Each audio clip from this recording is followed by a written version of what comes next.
কোটা নিয়ে ফের উত্তপ্ত হয়ে উঠেছে রাজশাহী বিশ্ববিদ্যালয়। তবে এবার সাধারণ কোটা নয়, পোষ্য কোটা নিয়ে আন্দোলনে নেমেছে শিক্ষার্থীরা। বিশ্ববিদ্যালয় ক্যাম্পাসে এ নিয়ে শিক্ষক কর্মকর্তা ও শিক্ষার্থীদের মধ্যে চলছে পাল্টাপাল্টি আন্দোলন।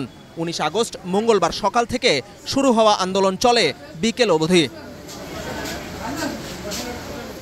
জানা যায়, শিক্ষক কর্মচারীরা পোষ্য কোটাকে প্রাতিষ্ঠানিক সুবিধা হিসেবে আখ্যা দিয়ে অবিলম্বে তা পূর্ণ বহালের দাবি জানিয়ে চতুর্থ দিনের মতো সর্বাত্মক ধর্মঘট পালন করেছেন।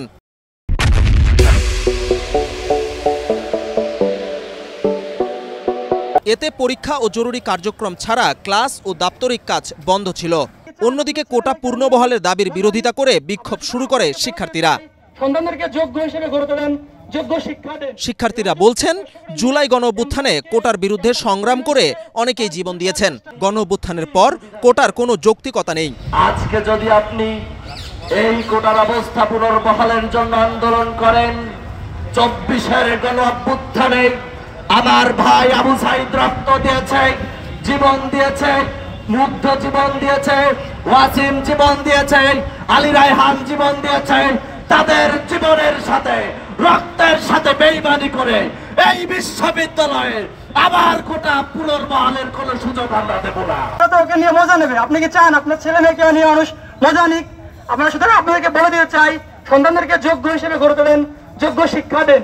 এই অযৌক্তিক প্রশ্নগুলো নিয়ে ক্যাম্পাসের পরিবেশকে অস্থিতিশীল করার চেষ্টা করবেন না। এদিকে শিক্ষক কর্মকর্তাদের দাবি, সকল শিক্ষা প্রতিষ্ঠানে এই সুবিধা চলমান রয়েছে, তাই পোষ্য কোটা যৌক্তিক। বাইরে বিচ্ছিন্ন কোনো অংশ সারা বাংলাদেশের সকল প্রতিষ্ঠানে, সকল বিশ্ববিদ্যালয়ে যদি সন্তানদের জন্য প্রাতিষ্ঠানিক সুবিধা থাকে, তাহলে আমরা কেন বঞ্চিত হব, কেন বৈষম্যের শিকার হব? আমি প্রশাসনকে সুস্পষ্টভাবে বলতে চাই যে এই পরিস্থিতি তৈরি করে আপনারা যে অনভিজ্ঞ যে পরিস্থিতি তৈরি করেছেন, এর সুবিধা কারা নিতে চায়, কারা নিতে চাচ্ছে, এটা একটু বিবেচনা করে দেখবেন। এটা আসলে আমাদের কোনো দাবি নয়, এটা আমাদের অধিকার। এই অধিকারকে কেন তারা খর্ব করতে চায়, সেটাই উদ্দেশ্যপূর্ণ।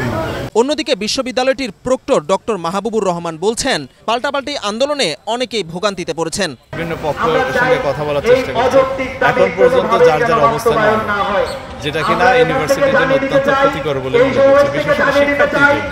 এই যে ক্লাস পরীক্ষা বাদ দিয়ে প্রশাসনিক কাজেও একটা ছেলে সার্টিফিকেট নেবে ইমার্জেন্সি, তার চাকরির জন্য হোক, স্কলারশিপের জন্য হোক, এই যে সমস্ত প্রশাসন ভবন স্থবির হয়ে আছে, কোনো কাজকর্ম চলছে না। অনেকের পেনশনের টাকা, পরীক্ষার সংক্রান্ত কাজ, ফর্ম ফিল আপ, ভর্তি সংক্রান্ত নতুন শিক্ষার্থীরা আসছে, তাদের কত কাজ, সমস্ত কাজ বন্ধ হয়ে আছে। আমি মনে করি বিশ্ববিদ্যালয়ের জন্য সার্বিকভাবে অত্যন্ত ক্ষতিকর, এবং দুই পক্ষকে আমার যেটা মনে হয় যে আসলে আমাদের একটা জায়গা যেটার মাধ্যমে আমরা দ্রুত পোষ্য কোটার বিষয়টি সমাধান করে বিশ্ববিদ্যালয়ের শিক্ষার পরিবেশ ফিরিয়ে আনার দাবি সাধারণ শিক্ষার্থী সহ শিক্ষক কর্মকর্তাদের। বিজন কুমার, বাংলাদেশ প্রতিদিন।